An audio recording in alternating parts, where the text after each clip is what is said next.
Bienvenue à ce dimanche matin avec Luc Dumont. Aujourd'hui, nous voulons parler de comment surmonter nos pires épreuves.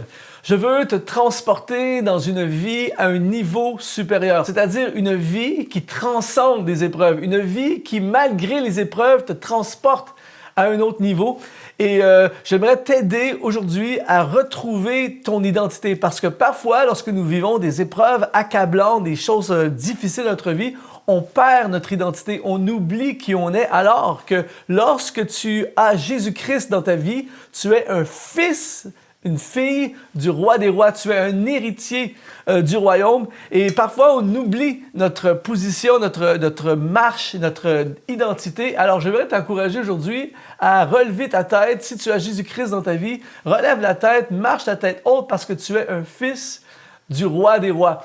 Il y a quelque temps de ça, lors d'un voyage en Afrique, j'ai vécu une expérience très, très spéciale. C'est-à-dire que je suis arrivé à l'aéroport et alors que je faisais la file pour passer la sécurité, 2 gardiens de sécurité ou 2 policiers sont arrivés devant moi. Et vous savez, le genre de personnes que lorsque tu es derrière eux, tu ne vois plus le soleil, des géants. Et ils m'ont dit, est-ce que vous êtes Luc Dumont? Et là, je ne savais pas si je devais dire oui ou non. Il y avait un moment de panique et finalement, j'ai dit oui. Ils ont dit, suivez-moi. Et là, je me demandais vraiment qu'est-ce qui était pour arriver, où est-ce qu'ils allaient m'amener, tout ça. Et finalement, j'arrive devant une porte et c'est écrit VIP. Il y avait une hôtesse qui était là avec un grand sourire. Elle dit « Bonjour, pasteur ». Et là, j'étais accueilli dans une salle avec la nourriture et tout ça. Et on m'a dit « Asseyez-vous ici pendant qu'on prépare les formalités de douane à votre place. » Et là, j'ai dit « Wow, ça c'est génial ». Et quand je suis sorti de l'aéroport, je suis arrivé, il y avait une limousine littéralement qui m'attendait et on m'a emmené à la maison du gouverneur qui m'avait prêté sa maison. Alors, j'ai vraiment vécu une expérience, j'appelle ça une expérience royale. J'étais pendant quelques jours à un niveau supérieur. Et j'aimerais t'annoncer aujourd'hui que spirituellement, lorsque tu marches dans la suprématie de Jésus-Christ, tu es à un niveau supérieur. Tu vis au-dessus des circonstances. C'est pour ça que même si tu vis des épreuves difficiles, si tu vis des batailles dans ta vie, tu n'es pas limité par ces batailles. Et j'aimerais regarder avec toi aujourd'hui à l'apôtre Paul qui a écrit un texte dans Éphésiens chapitre 1 que nous allons lire dans un instant. Un texte qui a été écrit du fond d'une prison. Et ce qui est intéressant, c'est que lorsqu'il écrit aux Éphésiens, il est dans le fond d'une prison, mais vous devez comprendre que Éphèse est une ville extraordinaire. C'est une ville de jet-set. C'est une ville où les bateaux du monde entier arrivaient partout pour amener les richesses littéralement du monde connu de l'époque. Il y avait beaucoup de connaissances, il y avait des merveilles du monde à Éphèse. C'était vraiment une ville top, pareil comme on pourrait comparer aujourd'hui à New York, Los Angeles, Paris, des grandes capitales du monde. Et les gens d'Éphèse avaient tout. Ils avaient tout. Et ce qui est extraordinaire dans Éphésiens chapitre 1 et au travers du livre d'Éphèse, c'est que celui qui va écrire à ceux qui ont tout n'a plus rien. Il est dans le fond d'une prison. Paul, au fond de sa prison, va écrire une lettre d'encouragement et de coaching et d'inspiration à des gens qui ont tout. Celui qui n'a rien écrit à ceux qui ont tout. Pourquoi? Parce qu'en fait, Paul, on pense qu'il n'avait rien, mais en fait, il avait tout. Pourquoi? Parce qu'il vivait à un autre niveau. Il vivait dans la suprématie de Jésus-Christ. Et même s'il vivait une épreuve terrible, alors qu'il est au fond de sa prison, il sait qu'il a accès à autre chose et qu'il vit à un autre niveau. Et j'aimerais lire avec toi le premier chapitre d'Éphésiens. La première chose qui va te permettre de surmonter tes pires épreuves, c'est ce que Paul est en train de nous partager, c'est de connaître intimement Jésus-Christ. Éphésiens chapitre 1, verset 16 nous dit ceci, alors qu'il écrit aux Éphésiens, il dit « Je ne cesse de rendre grâce pour vous, faisant mention de vous dans mes prières, afin que le Dieu de notre Seigneur Jésus-Christ, le Père de gloire, vous donne un esprit de sagesse et de révélation dans sa connaissance et qu'il illumine les yeux de votre cœur pour que vous sachiez quelle est l'espérance qui s'attache à l'appel et quelle est la richesse de la gloire de son héritage qu'il réserve aux saints. Paul, du fond de sa prison, aurait pu, si c'était moi, par exemple, qui est en prison, je peux imaginer à l'époque une catastrophe, tu es au fond d'une prison, c'est une situation désespérante, une épreuve terrible. Il aurait pu être en mode « Venez m'aider, sortez-moi d'ici, quelle injustice, je ne mérite pas d'être ici, c'est horrible, tout ça, à l'aide, au secours, tout ça. » Mais Paul,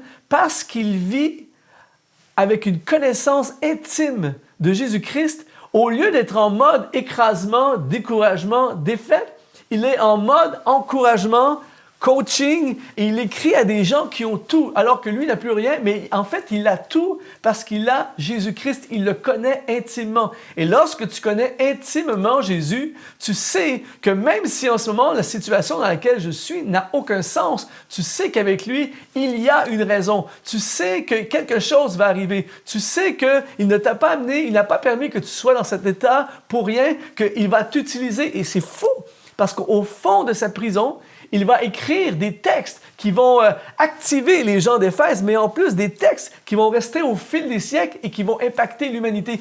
Pensez-y pendant un instant. Au lieu d'être en train de mourir et périr dans une prison, puisqu'il vit au milieu de son épreuve, il vit à un niveau supérieur, il vit dans la suprématie de connaître intimement Jésus-Christ, au lieu de s'effondrer, il est en train de devenir plus puissant qu'il n'a jamais été dans toute sa vie. Il va activer l'Église d'Éphèse qui a tout. Et en plus, il va activer les nations à venir. Il va écrire des textes qui vont être traduits dans toutes les langues. Paul connaissait intimement Jésus-Christ. Et quand tu le connais, tu sais que même au milieu de l'épreuve, il ne t'abandonne pas. Tu sais que même quand il n'y a plus d'argent dans le compte bancaire, Dieu est encore là. Tu sais que quand tu perds ton emploi, il est toujours fidèle. Et tu sais que si tu as perdu ton emploi, il a préparé quelque chose de mieux. Quand tu le connais intimement, tu sais que la noirceur prépare l'éclatement de sa lumière. Tu sais que des promesses sont toujours oui et amen, même si en ce moment c'est compliqué. Alors l'apôtre Paul, qui connaît intimement Jésus, ne vit pas au même niveau que les autres prisonniers qui sont là. Il vit en mode espoir, en mode possibilité, en mode encourager les autres. Paul n'a pas toujours connu personnellement Jésus-Christ. Il a déjà été Saul de Tarse avant d'être l'apôtre Paul. Et un jour, alors qu'il est sur le chemin de Damas, il connaît à propos de Jésus. Et tu sais que tu peux être un théologien qui enseigne à l'université et connaître plein de choses à propos de Jésus, mais tu peux connaître moins Jésus qu'un jeune qui vient d'être baptisé la semaine dernière. L'important, ce n'est pas de connaître à propos de Jésus. L'important, c'est de connaître personnellement, intimement. Et sur le chemin de Damas, il va avoir un face-à-face avec Jésus-Christ qui va changer sa vie pour toujours. Et à partir de ce jour-là, sa vie va changer. Il y a Saul de Tarse avant l'expérience face-à-face avec Jésus, et il y a ensuite l'apôtre Paul qui va devenir un prédicateur d'impact et d'influence. Saul de Tarse, en fait, Paul est au fond d'une prison. Il vit l'une des pires épreuves qu'il était possible de vivre à l'époque. Il est supposé être découragé, il est supposé être abattu, il est supposé vouloir abandonner, il est supposé se sentir seul et délaissé. Mais dans cette période la plus sombre de sa vie, il est extrêmement puissant. Dans cette période la plus sombre de sa vie, il est un instrument entre les mains de Dieu pour influencer, pour impacter. Pourquoi? Parce qu'il connaît Jésus intimement. Mon ami, si aujourd'hui tu te tournes vers Jésus, si tu lui donnes ta vie, si tu te connectes, tu ne vas pas à l'église simplement pour aller à l'église, mais tu vis une relation intime avec lui, tu as un face-à-face avec Jésus, même au milieu des pires épreuves, tu sauras qu'il ne t'a pas abandonné. Tu sauras que tu n'es pas seul. Tu sauras qu'il y a de l'espoir et que si tu vis cette situation, en fait, c'est une transition vers un plus grand miracle. Souvent, les plus grandes bénédictions de nos vies sont précédées par les plus grands problèmes de notre vie. Paul, à ce moment-là, au fond de la prison, ne le sait peut-être pas nécessairement, mais il est un instrument puissant. Tu n'es pas un instrument de Dieu et béni seulement quand tout va bien. C'est souvent au milieu des pires difficultés que la gloire de Dieu se manifeste le plus dans notre vie. Alors si aujourd'hui, alors que tu regardes cette vidéo, c'est compliqué dans ta vie, si aujourd'hui tu te sens seul, si aujourd'hui tu es déprimé, découragé, ton compte bancaire est vide, ta situation familiale est catastrophique, ton ministère est vraiment défié à l'extrême, tu n'es pas seul, Jésus ne t'a pas abandonné, Jésus n'est pas à l'écart, au milieu de ta pire épreuve. Si tu te connectes avec lui, si tu te rapproches de lui, eh bien, mon ami, attention, ce qui se prépare pour toi va être glorieux. C'est ça, vivre dans la suprématie de Jésus-Christ. Alors, si tu fais face à l'épreuve aujourd'hui, je mise sur toi. Si Jésus est au centre de ta vie, tu n'as rien à craindre. Tu vas surmonter, tu vas passer au travers. Paul est dans la prison, mais il est rempli d'espoir. Paul est dans la prison, mais Paul est libre. Alors que les gens à Éphèse ont tout, mais sont prisonniers. Tu n'es pas abandonné, mon ami. Il y a de l'espoir, il y a une route pour te sortir de ta situation. Je déclare sur ta vie l'espoir, je déclare sur ta vie des lendemains glorieux. Je déclare au nom de Jésus que tu vas surmonter cette épreuve dans ta vie grâce à Jésus.